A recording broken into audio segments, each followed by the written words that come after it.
hashtag Southern People's Power when you post. You need a jacket too, though. Well, it might be in the van. All right, tell Dad bye.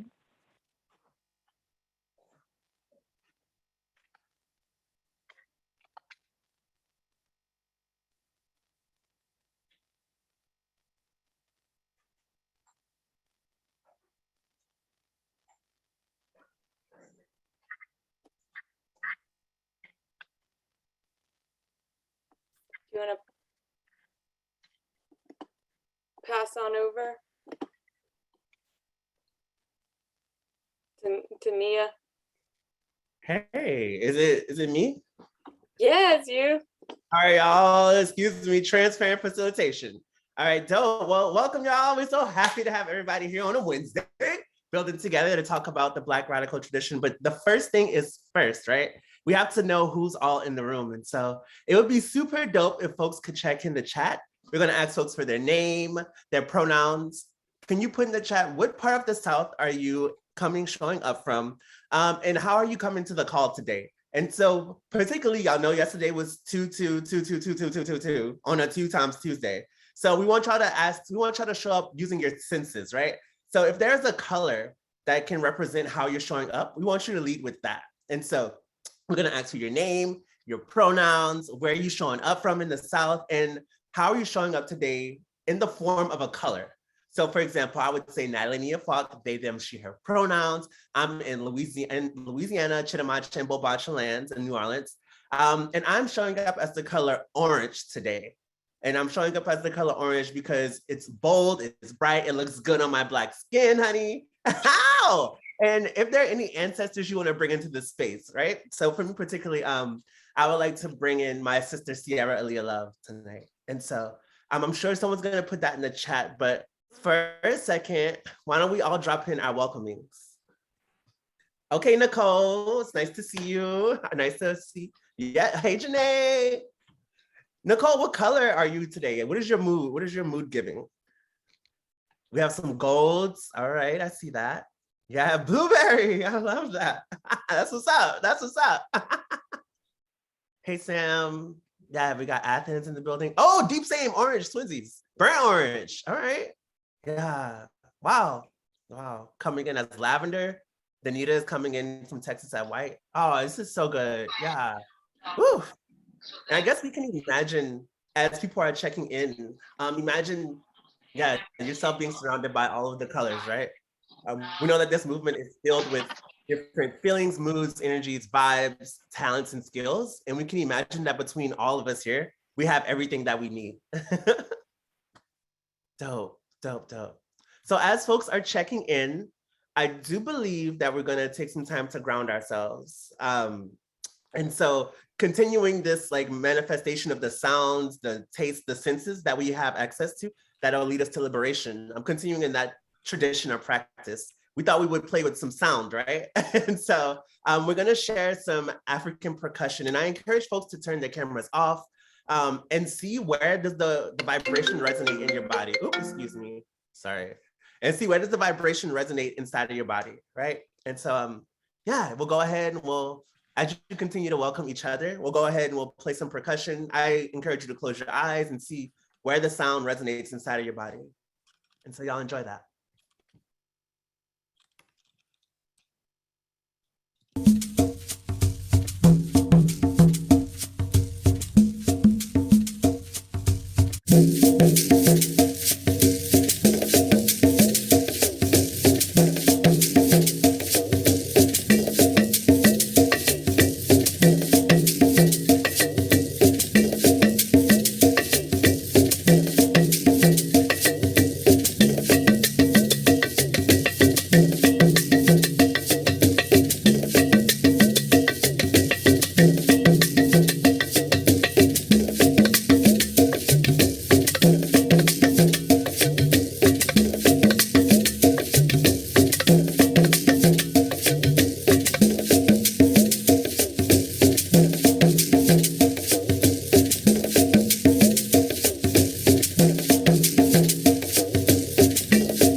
Excellent. Thank you so much, Lou. Welcome, Southern Freedom Fighters. I am so happy to be in space with all of you and to also have the privilege of moderating tonight's intergenerational conversation about the Black radical tradition in the South. We have gathered here this evening to honor Black History Month. We must continue to resist interpretations that sanitize Black history, discredit, co-opt, and neutralize radical movements, and resist narratives that continue to uphold capitalism, white supremacy, and US imperialism. We must continue to uphold and honor the true nature of how our Black radical tradition can not only inform us, but also inspire us in this present day. Tonight, we're going to talk a little bit about who and what gets erased in discussions about Black history, why it's important to connect the struggle of Black people to a global context, and then spend time addressing the present battle over the teaching of US history in our public schools. We'll be hearing views from 5 panelists today and encourage you all as participants to engage in this conversation through the chat. But we will also make space following our discussion for a Q&A session where you will also be able to contribute. So let's go ahead and begin. I'm going to welcome our 5 panelists to introduce yourselves, perhaps saying your name, your preferred pronouns, where you're calling in from, and then telling us a little bit about what you do in movement. So I'll go ahead and pass it off to any one of our 5 panelists that would like to introduce yourselves before we get started. Thank you.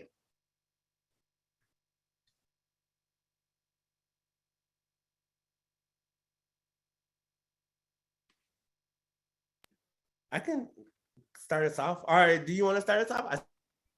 I see you came off mute. Good evening. My name is Shafia Mbalia. My pronouns are she, her, and comrade. I hail from Gullah Geechee territory, or the Low Country, as they say here. So spans from approximately Beaufort, South Carolina, down to Jacksonville, Florida. I'm representing Black Workers for Justice. And what else was I supposed to do? Oh, my colors, as you can see, are orange today. What else was I supposed to introduce? What else I do is I am co-director of the community university. I'm a member of Black Workers for Justice, active in the Women's Working Group, as well as the National Black Liberation Unity Initiative, and a representative on the Governance Council of SMA. There's a few other things, but I'll leave them out. And I yield, and I throw it to, who else is, I know Sister Glory is one of the panelists. Thank you. Thank you, Sister Shafia. Greetings, everyone.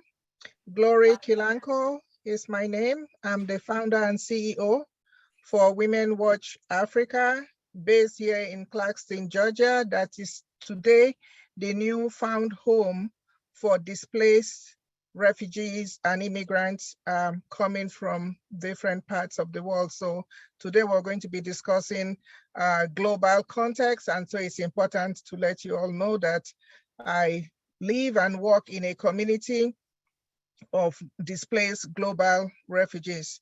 And as founder and CEO for Women Watch Africa, we provide comprehensive social adjustment services to African refugees and immigrants, currently serving 23 African nations. And it's important to also stress that we serve both men and women acculturizing into the United States, helping them to find their feet after they have lost everything that they had, coming into a newfound world. So Women Watch Africa and also myself is a founding member of the SMA and also serves on the Governance Council and a number of other committees. I would leave it at that. And then I think I would pass this to Keon. Yeah, I'm Keon Mapinduzi. I'm in Okanagan land, Durham, North Carolina. Pronouns they, them. Um, what else? My colors is magenta or maybe a lavender. I don't know, somewhere in that area. But so what I do in the movement. So I'm a culture worker, culture bearer for Spirit House. As y'all know, I like to breathe. And also, I'm a co-founder of the Black Empowerment Team in Mobile, Alabama, because that's where I'm from, in that Creek land. And what we do is serve, you know, primarily Black communities. And in this past year, I'm excited to say, like as a part of P100, we fed 70 families, well, 1,000 families over the course of May to April, but 70 families consistently throughout the year of 2021. So that's what I do. And I'm going to pass it to, I don't think I met you before, Callie. Thank you. I'm Callie Virissa. Also nice to meet you. She, her pronouns. I'm on Chirimacha land, which New Orleans. And I always struggle with introductions, but what I think I'll start with is I just had therapy, thankfully, right before this. And what we worked on was saying that I'm a lifelong learner. And so I think I'll start there. By day, I work at Vera Institute of Justice in the comms department. And I think that really what I do in communications and what I like to do with my world is connect people, make stories, listen to stories, find stories. I love our environment and nature and connecting to the land. I love learning. And so I think I'll sum it up there. I just love figuring out what are the moves that are necessary to get us closer and embody Black liberation. And I can't say I know who the last panelist is. I'm so sorry, but I will pass it to them. Natalie, Nia, we'll hear from you. Thank you. Hey, what's up, y'all? I introduced myself earlier. Natalie Nia Falk, they, them, she, her pronouns. My color is orange. What do I do? Oh, I'm the mistress of cultural exuberance and pleasantries for Alternate Roots, which is the regional organization, one of the anchor orgs for the SMA. And we work at the intersections of art and anti-oppression. And then in New Orleans, Cali, we need to link up. I am the founder of an oral history collective called Last Call, and we work on forgotten trans and queer histories. And we have a dope podcast, which y'all should check out. And I work for the Southern Organizer Academy too, doing organizing and healing justice cohorts across the South. So super happy to be here. Thank y'all so much. I'm once again just so thrilled to be able to moderate this conversation amongst all of these amazing panelists who are doing such great, brilliant, and hard, deep rooted work in your local areas. So super thankful for that. And without further ado, we'll just go ahead and jump in.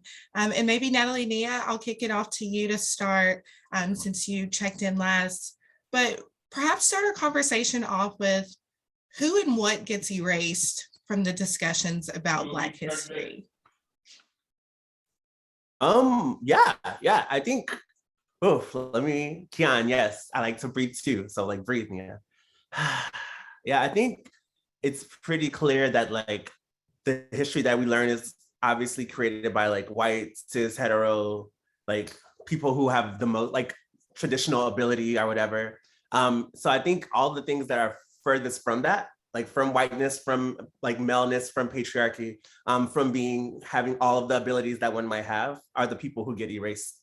And so when I think about erasure, I think about how, how all the beautiful trans activists have always been working at the intersections of trans justice, but also for labor justice, also for, Black people to not be arrested at the intersections of criminalization, at the intersections of climate change, right? Particularly, I'm thinking about how Sir Lady Java, who was born in New Orleans, but worked in California, was organizing for her ability to perform, but at the same time was organizing for labor rights and trans rights. And I think about how Francis Thomas in Reconstruction, so trans people have always existed, right? Whether it's like, whether we're thinking about like before colonization, or whether we're talking about today. I think about Francis Thomas, who after in Reconstruction times actually went to the Senate and was one of the first Black people to talk to the Senate about racial injustices that were happening in the South. Black trans people have always been present in our history and have always been at the forefront of our social movements. And those are just two examples. Yeah, I also think about the disability rights movement, all right? Our movement for folks of varying abilities. The ADA was passed, but by the folks on the front lines with varying abilities, but we never talk about the intersectionality of like the Black Panthers being present to bring those folks breakfast, right? And so I think what also gets erased is how we all work together so deeply over the course of time to reach closer to liberation. And then the last thing I'll say before leaving some more room for other people is, I think the stuff that isn't respectable also gets like left behind. Like I'm thinking about, y'all know I'm into Stan Twitter and I'm sorry to even take it here, but y'all know how Chloe from Chloe and Halle, she was singing that Nina Simone song and people were like coming for her because they were saying she was too sexual or whatever. But Nina Simone was sexual. So I'm like, we also, the people who we look up to, who aren't as respectable, but who also believed in like liberation of the body, liberation of sexuality, that kind of stuff also gets erased because Black people are inherently sensual and beautiful and magical, and our magic often lies in our bodies. And so, yeah, those are the things I would say. I would say the intersectionality of our work gets erased. I would say folks who are like trans folks who are also working at the intersections gets erased. And I would say folks who are further away from respectability tend to get erased too. And I've talked a lot, so I'll leave some room for other folks to add into that. Thank you so much. Thank you. And Shafi, I see that you came off mute. Did you want to add to that, or what's your views also on who and what gets erased? Any connection or resonance with what Natalie Nia has raised? Well, I actually came on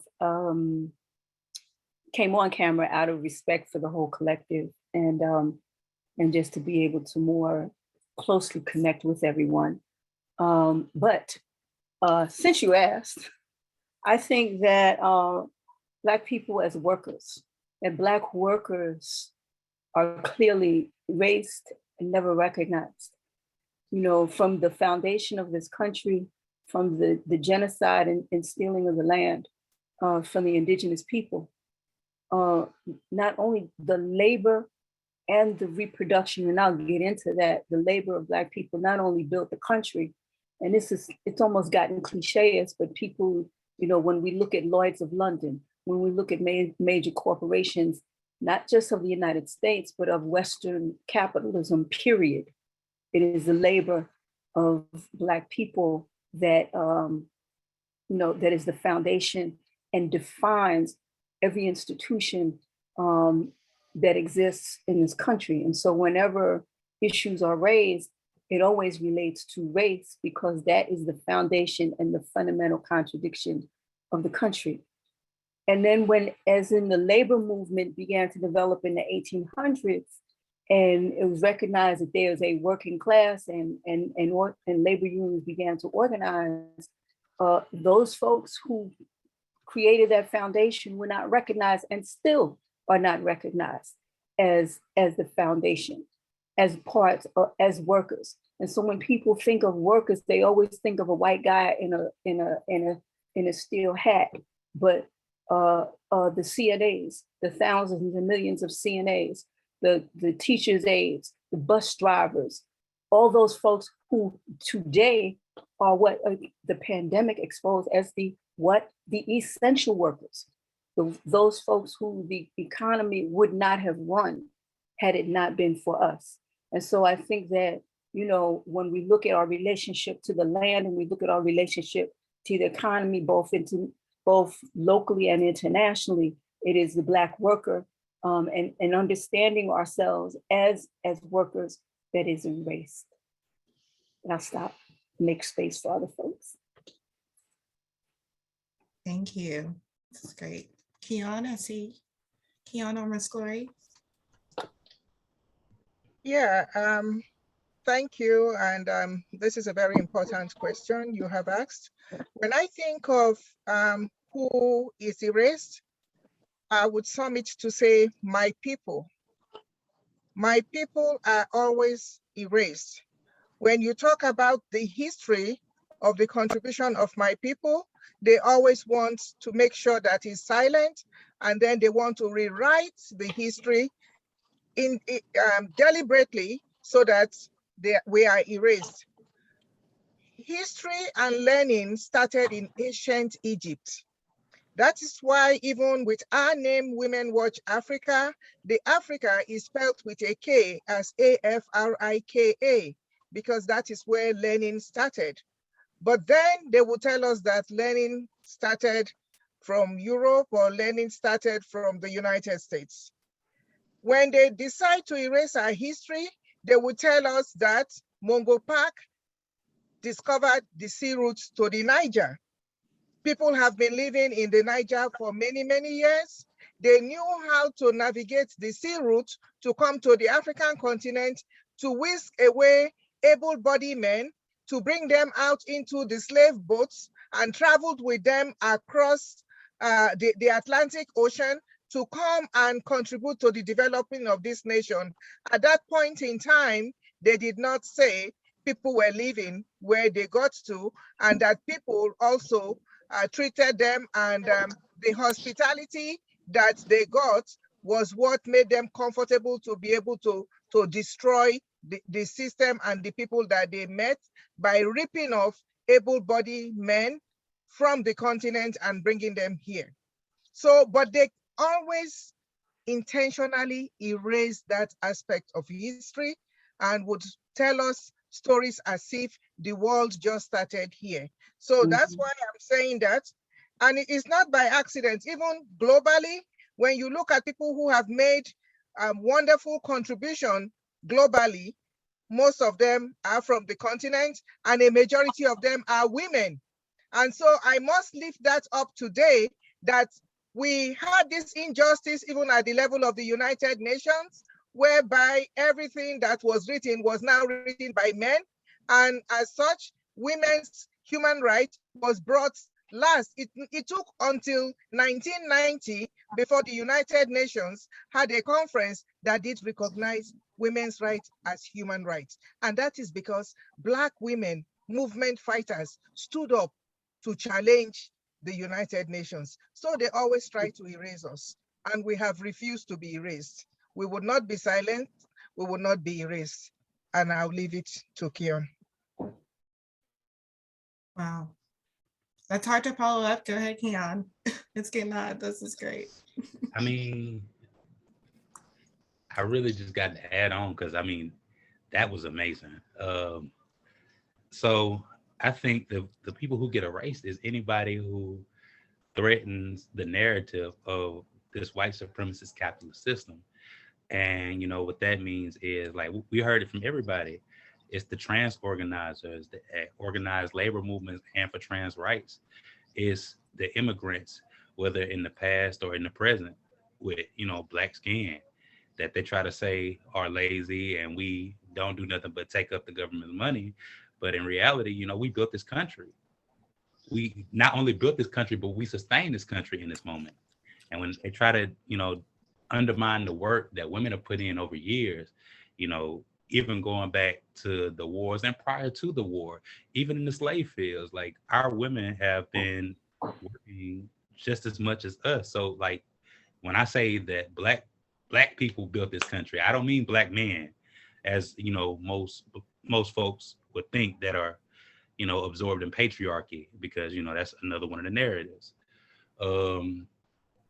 This country erased Native folks because they had to, well, they didn't erase, they tried to erase. Let me correct myself. They tried to erase Native folks because they know that they laid a claim to this country. This is not our country. This is not a white man's country. This is the folks who were on this land. And they try to erase our spirituality. Anybody who delves into something other than, you know, white Catholicism, it's, you know, it's sanitized, as we said, it's defamed. Anything that could build like anger or, you know, bring the truth to light against this nation and the sins that they've committed, that capitalism has committed, that, you know, white, male, cis heteronormity have committed, they want to erase and try to silence those voices. And, you know, I don't have much else to say other than that.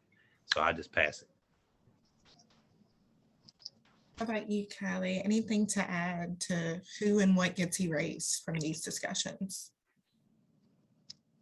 I think what I'm thinking about hearing all of y'all is that the common thread for me is that the state was not built for Black folks. And also we've never relied on the state to function, to move, to survive, to be present, none of that. And I think what comes up for me is the Panther notion of intercommunalism, which is thinking about not only not relying on the state, but fulfilling our own basic needs. And I think I push that even farther in terms of like, beyond the basic needs, we have always been imagining and creating. We have always been moving beyond survival. And I think that's such an essential part of what has allowed us to sustain ourselves long, what has allowed us to thrive in the ways. And I think what often gets erased is just joy. We started with music and asking, oh, how does this music, how does this sound sit in our body?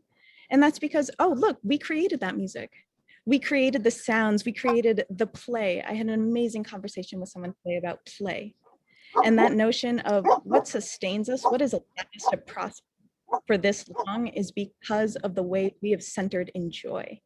And I think like thinking of the sanitized ways that Black history is often portrayed, what is not represented is just the joy and the practice that we do every day to bring us, sustain us, and just thrive this long and continue to imagine and thrive. There was a poet in Atlanta, Iban Dooley, and he talked about Black folks as kudzu, that they brought kudzu to take a specific, I think they wanted to eradicate another plant. And then they thought that they were gonna then kill it off. And he compared Black folks to kudzu and said, you know, we were brought here and with their intention that they were finished with us, we would die off. And, you know, just like kudzu, we've taken over. And so I really wanna thank Kylie with that. I do want to add another aspect to this question of Black people as workers and the contributors to the fundamental economy of this country. And that is the use of Black women's bodies to reproduce, further reproduce more workers, and the use of us as just machinery to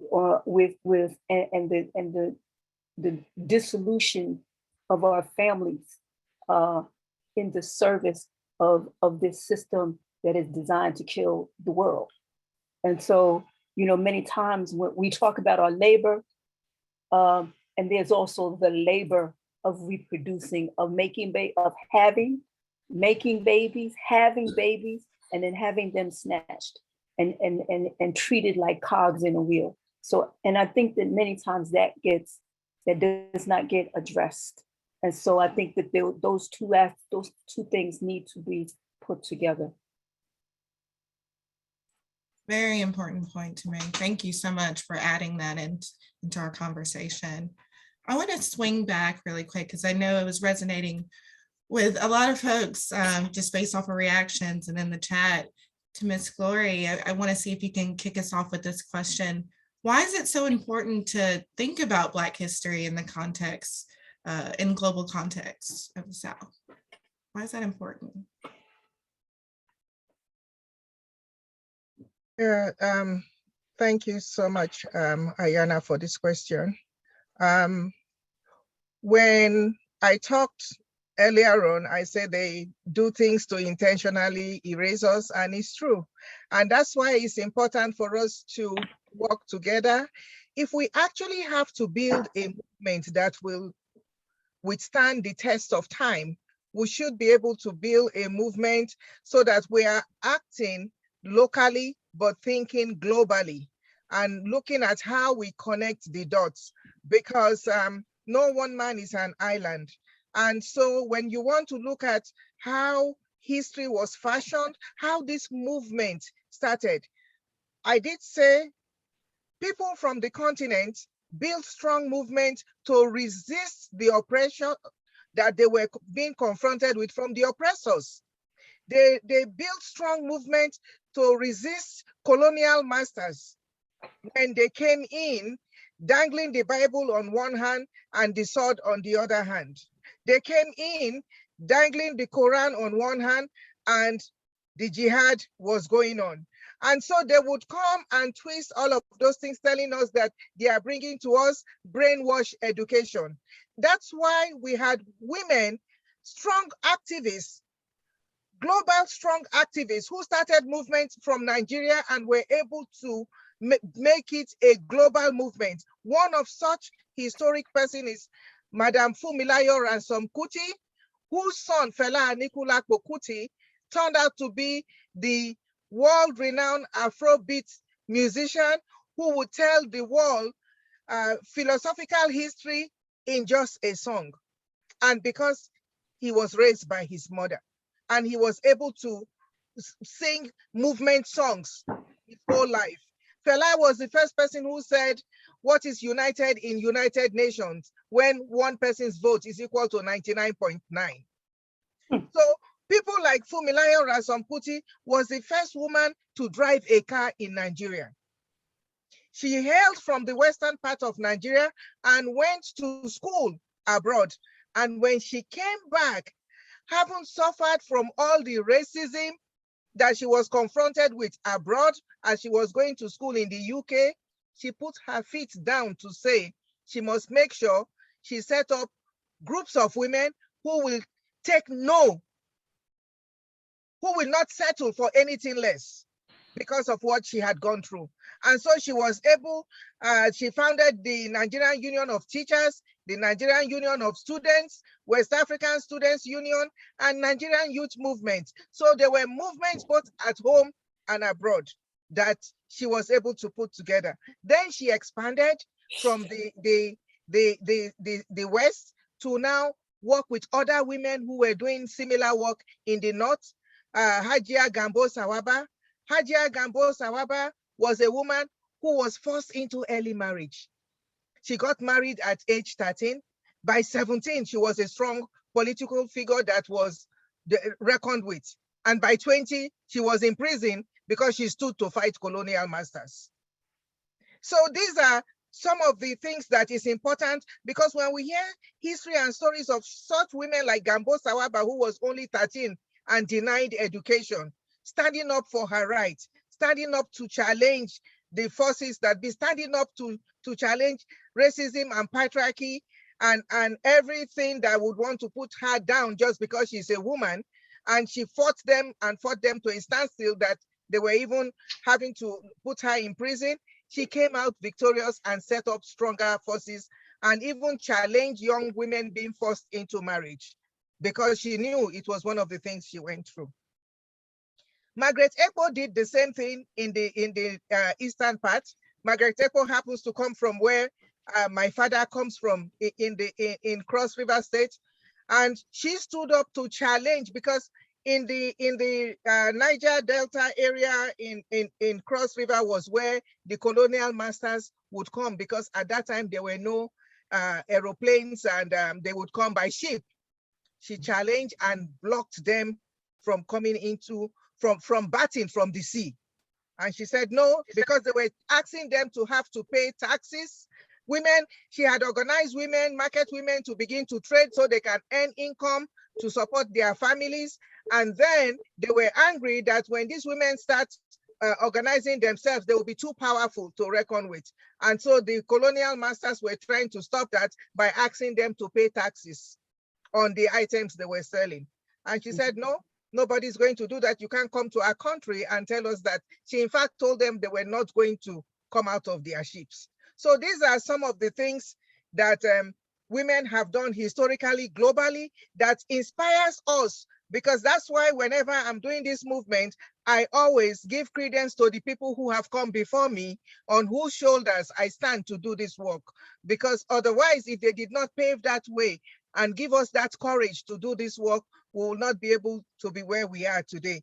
And that's why it's always important for us to say that as we're doing this work here, we're making this connection globally to say some of this work also started, you know, from where we come from, despite the fact that they define and classify third world country, underdeveloped country, and whatever language that they use in doing that.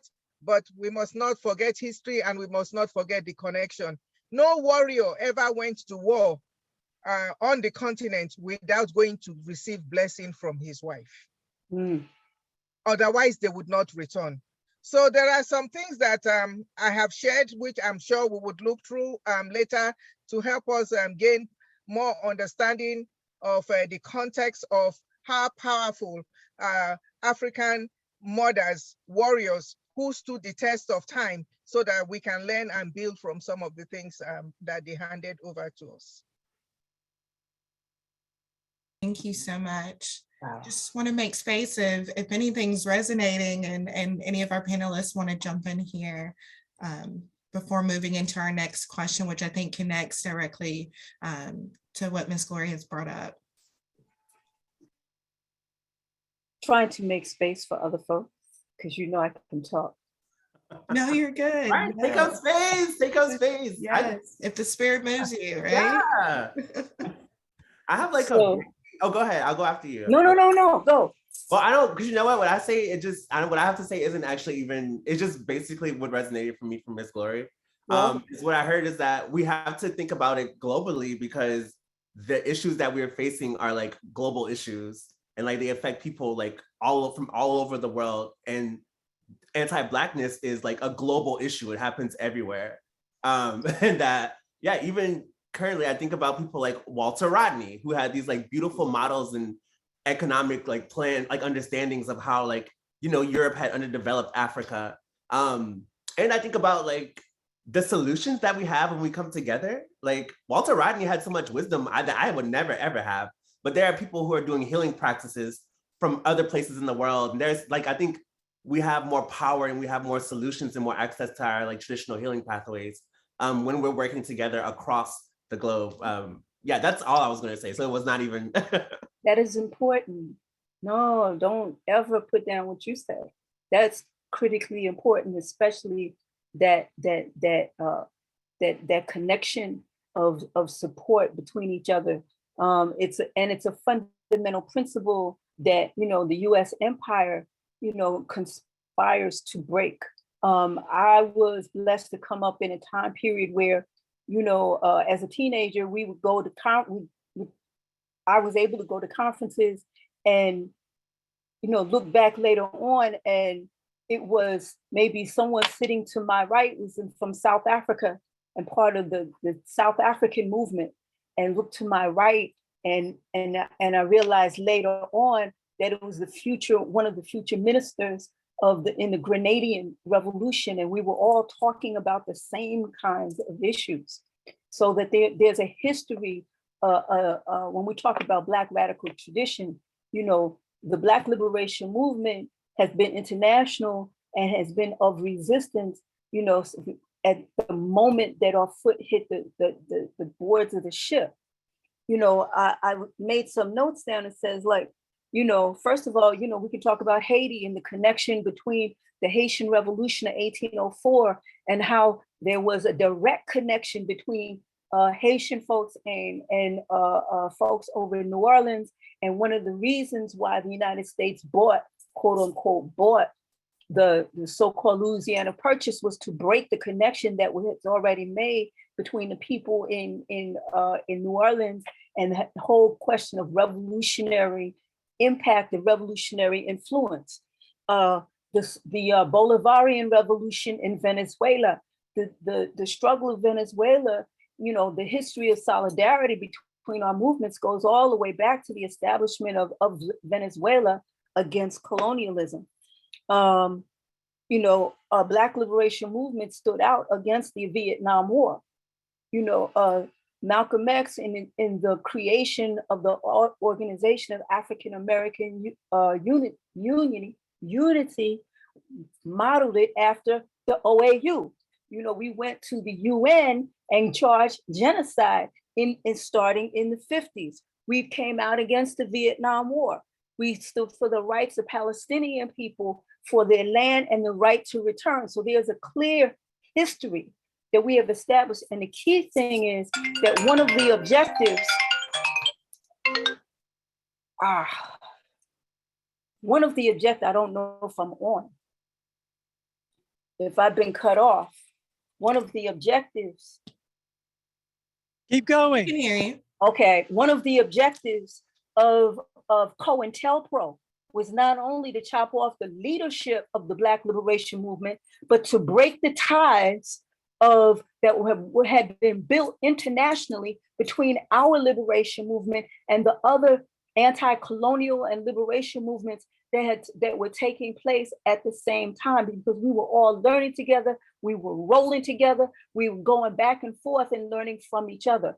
And lastly, COINTELPRO was about, and I'm using this to transition into what I know is the next session, was to break off, to alienate young people from the revolutionary movement that was developing, was to alienate folks, it was to make sure that young people did not join the movement, because they saw the power and the strength of young leadership that came through the Student Nonviolent Coordinating Committee, that came through the Black Panther Party, that came through all these local organizations and high school students that were fighting back, and college students that fighting back, and the children who had dogs sicked on them. And so all of those were models, you know, and they were trying to break that. So I'll step back and make room and turn it back over to Nina.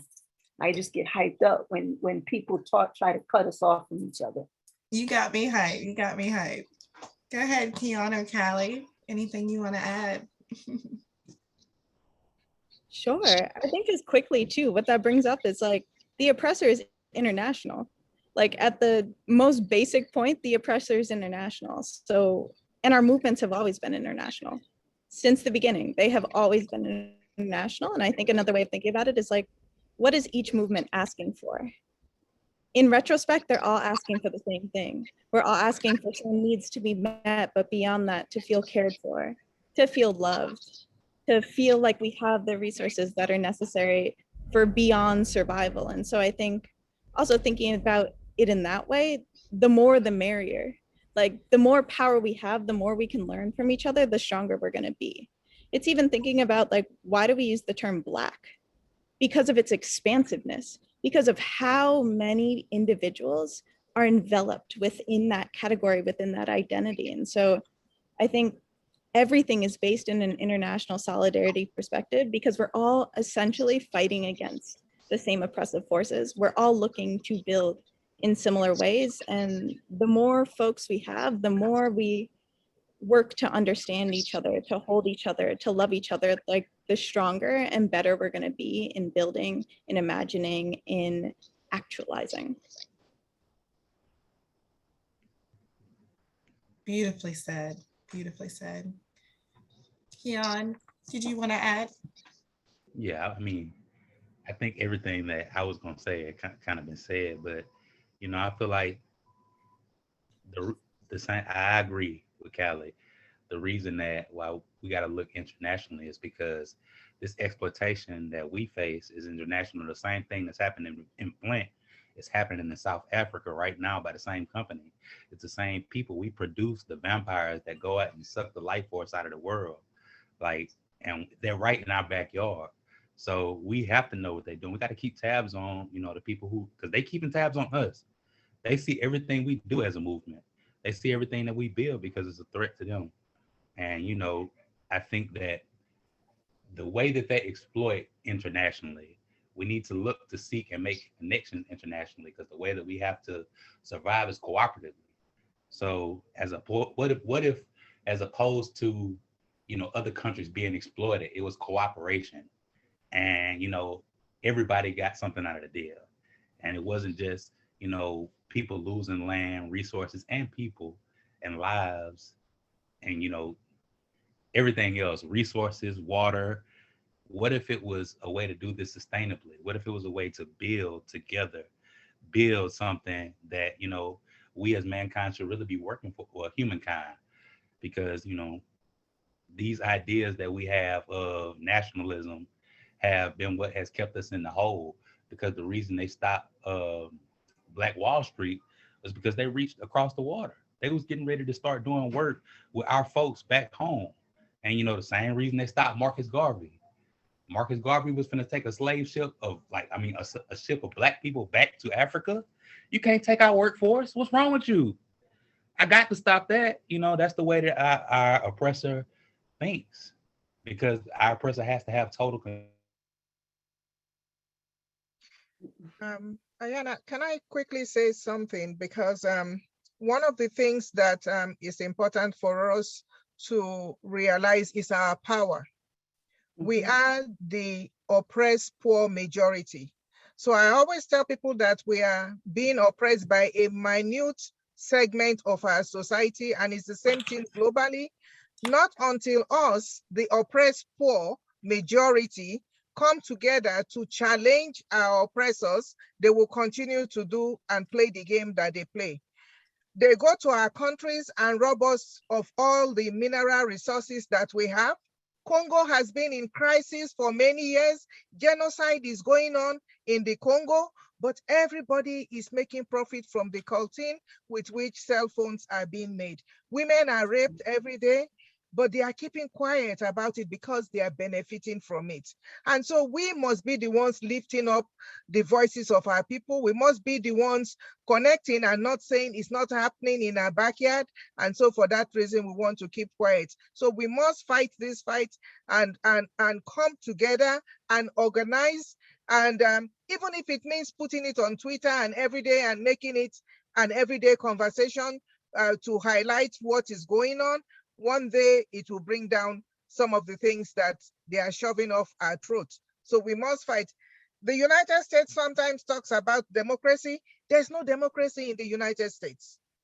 When we go out to international meetings, they are like, oh, you say you're coming from the States? You don't have democracy. What you have is guided democracy, where they twist things when it suits them. So what are we talking about? They would redefine and want to redefine us and name us the names that we don't accept. So we have to call ourselves the names that we bear and don't allow them to rename us or redefine us from their own terms. We must fight for our self-actualization and self-determination of our people. Yes. Yes, we do. And speaking of the twisting and the turning and, you know, trying to co-opt and cut down the voices and the teachings, you know, for our young folks, that brings me into our last question. And I also encourage participants, if you're able to stick around just a little bit longer while we just get some of these last thoughts out. And also please contribute to the conversation in the chat. But there, right now, you know, we're hearing in the news and we're hearing from young ones and we're seeing it ourselves, there's a moral panic around the critical race theory right now. And so I just want to bring up, why do y'all think it's so important to be having this conversation in this moment where there's a battle going on in our public schools around our history? And whoever feels moved to kick us off, go ahead.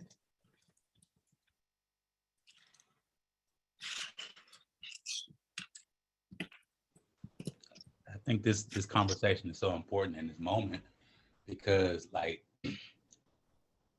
we've always heard that slavery was, you know, a bad thing, which is already a sanitization of, you know, the actual events that happened. But, you know, to think about the fact that there are schools now that try to paint it as African migrants who came over here for work. For work for who? Like, our kids can't grow up without the knowledge of, like, the reality of what they face in this country, because nothing has changed in this country. So if we allow them to take our story and tell it how they want to tell it, then it becomes, they take our children, they take the minds of our children, and they wonder why they'll grow up to wonder why we, you know, feel the way we feel, the reason we fight the way that we fight. And, you know, it won't be their fault. it'll be our fault because it'll be on our hands because we allow our stories to be, taken, twisted, and used for their purpose. And also, another thing is for not just for Black kids, it's also for, white kids, so that they can know the truth, like so that they can feel the same way that we feel about this country. Because, everybody who may have been 2 or 3 generations away from slavery that I know that looked into their lineage was like, oh, hold up, I may have a slave owner. And, that made them feel a different type of way.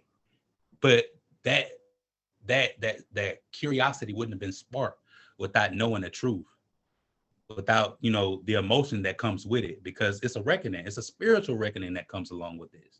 Like with knowing what's real without, having this fairy tale, because you have to examine some things in your heart.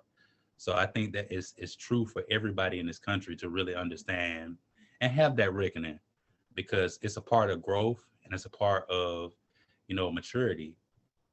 So I'll stop there. Thank you, Keon. Natalie? I'll also add to that, like, it's also, right? Okay, Karma? Yes, Keon, give us our wisdom, please.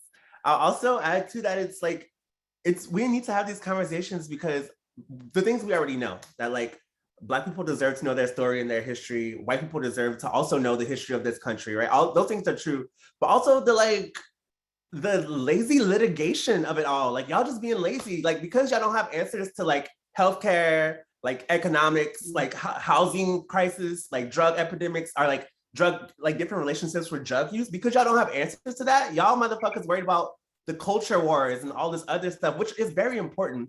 But it's like, we also need to talk about this because they're actually just being lazy and using these trigger words like critical race theory that is not being taught in schools, or even the don't say gay bills or the anti-trans sports bills, because they actually don't have answers as conservatives to the problems that people are facing. And we know it's an issue of like, so, right, these conversations are important because we know that like, y'all don't have the actual answers to late stage capitalism. So instead, y'all trying to point fingers at trans folks and at Black folks and at all these other people because you're lazy and actually don't have solutions to the problems. And the more that people can see that, so like critical race theory distracts people away from that. Anti-trans sports bills distract people away from that. And the more people see that these litigators don't actually have solutions to our problems, the more likely it is that we'll burn this shit down, take it over, run for office. I think the last thing I think that I want to say about it too is that having these conversations allow us like generational healing and spiritual healing, kind of like Keon was saying, right? It also gives us a pathway to healing some of the generational trauma that's coming through and being passed through. But most importantly, it's because y'all really don't care like about like, I don't think they even care that like to talk about the things. I think they're just trying to distract people from the fact that they don't have solutions to our actual problems, is what I really think why it's important for us to have these conversations. Thank you so much. And we may have time just to hear from one other panelist, and then I wanted to see if there are maybe 1 or 2 questions from the audience before we close out this evening. But thank you so much. Go ahead, Callie. Yeah, I'll be really, really quick with this, but I think I love what you just said in terms of like, yeah, I think so much of this, as we can see, is like, oh, why are they putting this framework? What is happening? And it's all based in fear. And I think a really important way of looking at it too is like, oh, what the oppressor has always done is take away, build frameworks of scarcity. And I think spaces like this and what we can continue doing is the opposite.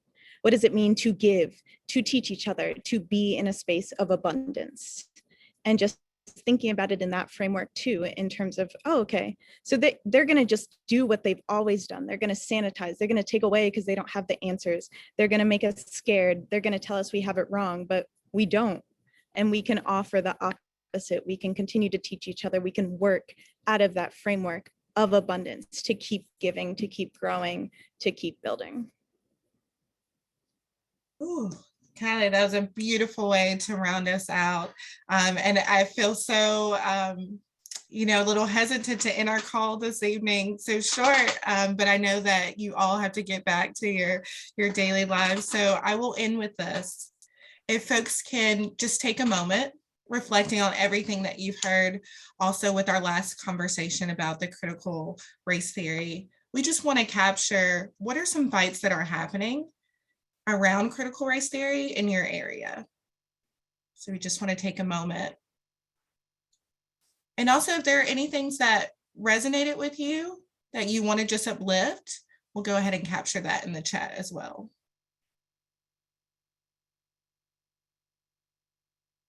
We're seeing, critical race theory is not being taught in elementary, junior, and high schools, law schools.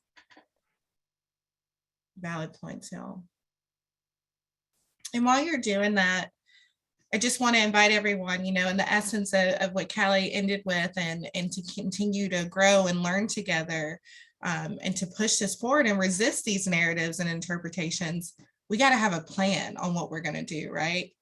And so I want to invite all of you to go ahead and register for our next month's General Assembly call. That is when we're going to be releasing our 2022 action plan. So in January, you named what you were resisting, what you're building. We're grounding in our history in the South and the global South. And then we're going to add all of that and create our plan and announce that during our March General Assembly call.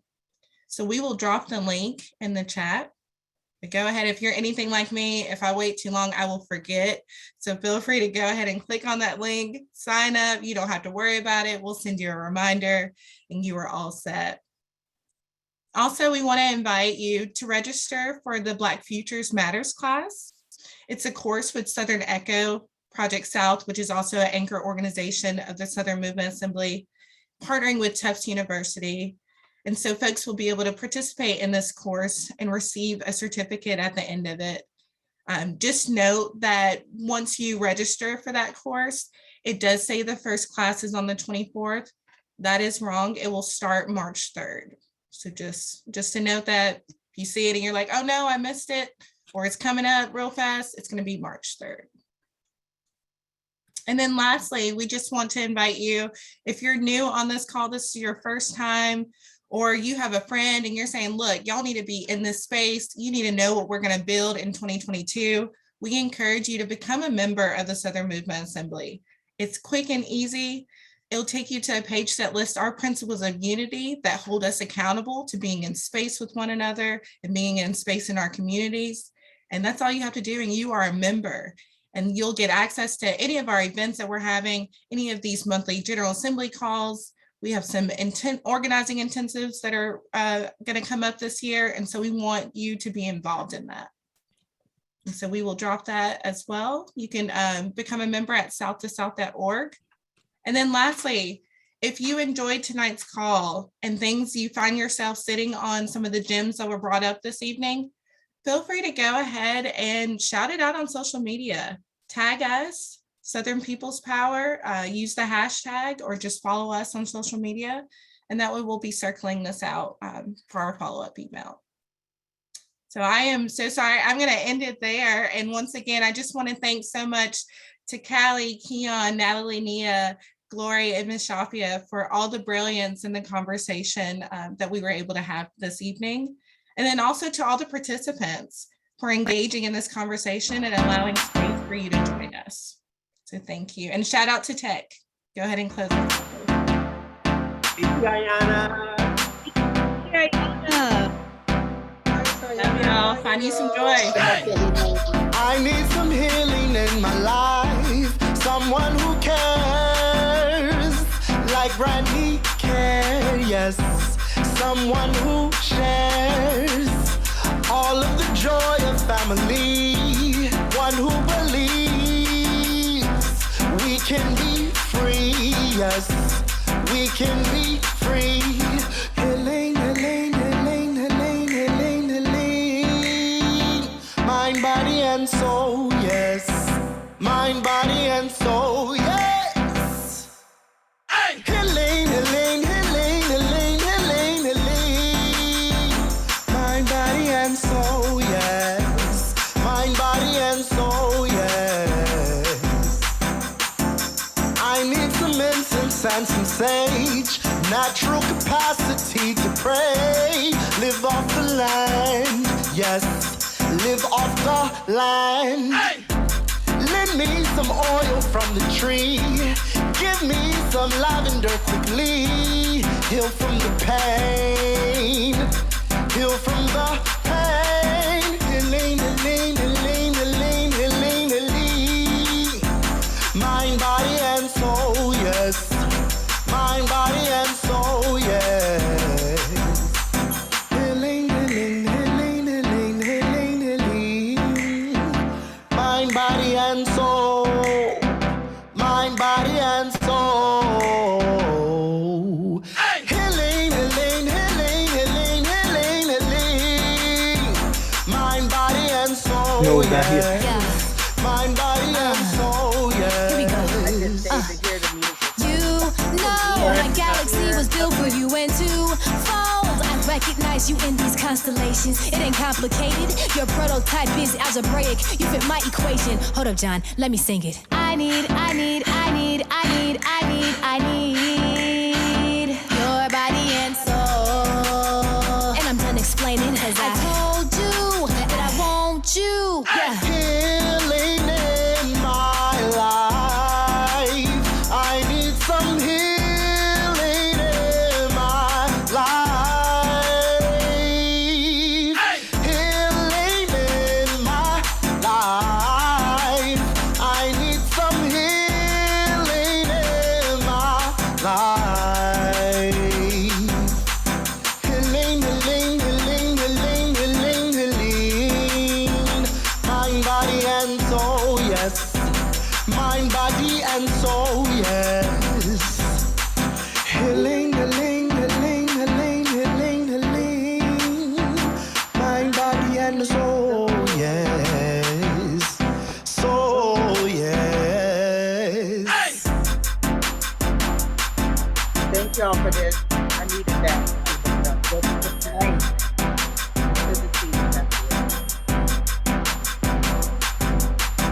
Both of y'all coming in with the orange. I feel like orange is like our power color tonight. Yes. Hey, who That send me text me the name? Who was that? Oh yeah. I got you, Sister Shafi. I'm gonna send you the whole album. Thank you guys for what y'all are doing. Thank you. Hi, Nita. Doing it up. All right. Appreciate it. Thank you, y'all. Thank Y'all did you. a wonderful job, as Yes. usual. You were so good, Shafia. It was like I'm you gonna stop were on recording. fire.